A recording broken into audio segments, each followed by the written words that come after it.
I'm the coordinator of the project. It's been a very challenging project for the whole team, but it's all been worth it.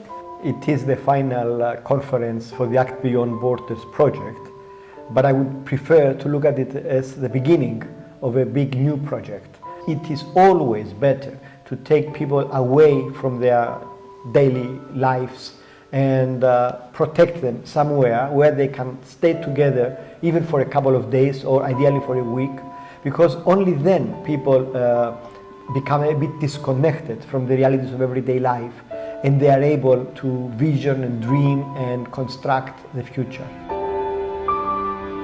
The biggest challenge was to create a coexistence between Palestinians and Israelis. It's very hard to find the way to build that trust and to be secure, to feel secure. I think my views are not more accepted by the general public in Israel, but are more accepted by the general public, the general society that I surround myself with and the city that I live in. What we want to push is to make the Israelis have the knowledge about what happens and to create a pressure on the Israeli government to have a decision to make a peace process and a peaceful solution between the two sides. One of the biggest challenges that women face in Palestine when it comes to having the proper job that equals the education that the women have, because even though women are more qualified than men and have higher degrees than men, they still get lower business and work positions.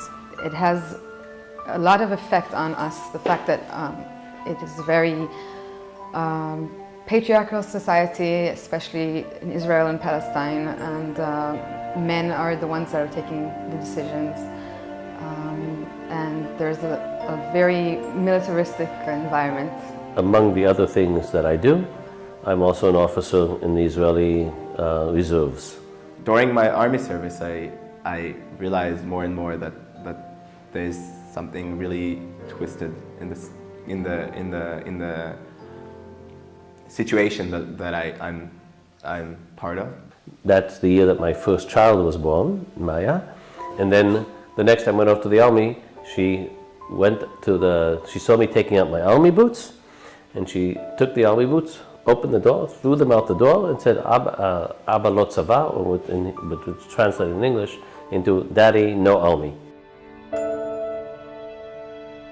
I think that South Africa is a big inspiration for me. Today we had a discussion going on during the seminar, and the suffer of the Palestinian came up many times, and I was talking to my friend next to me, and all we said it was like, if only we would have a Nelson Mandela here that would inspire it. Myself, I was arrested by the Israelis, and I served about 12 years in the Israeli jails.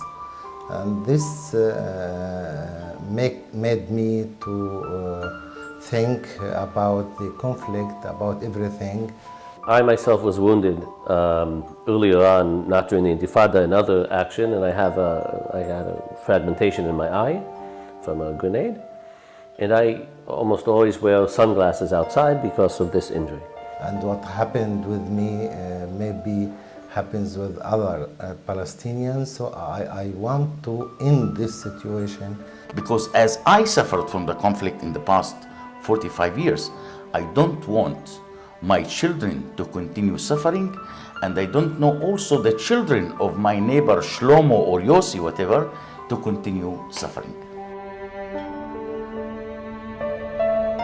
I think at the end of all projects, of all different kind of things that you do to promote a certain thing, I think it all boils down to education. First of all, we need to raise women's awareness into the discrimination that they face. Maybe try to engage them in some workshops in order to make women more aware to the situation they are facing, and try to engage them in workshops that can make them more effective. What I think is needed in order to bring about change, and I think that in certain ways you can see it to a certain level in Israeli society, It's the whole issue of questioning authority in general. For solving this situation, we have to like stop the way what we're doing all the time, which is blaming one another, and feeling like we're right most of the time. And once you get people to start asking questions, and you provide them with enough information to think about things differently, that's the beginning. I would like to hope that this project over the 3-4 years that is going on has inspired several hundreds of people. I would like to believe and to hope that a few of them will be leaders that will take the project to the next phase. We can negotiate, we can have dialogues with each other, and I think that we will improve, and hopefully that peace will come.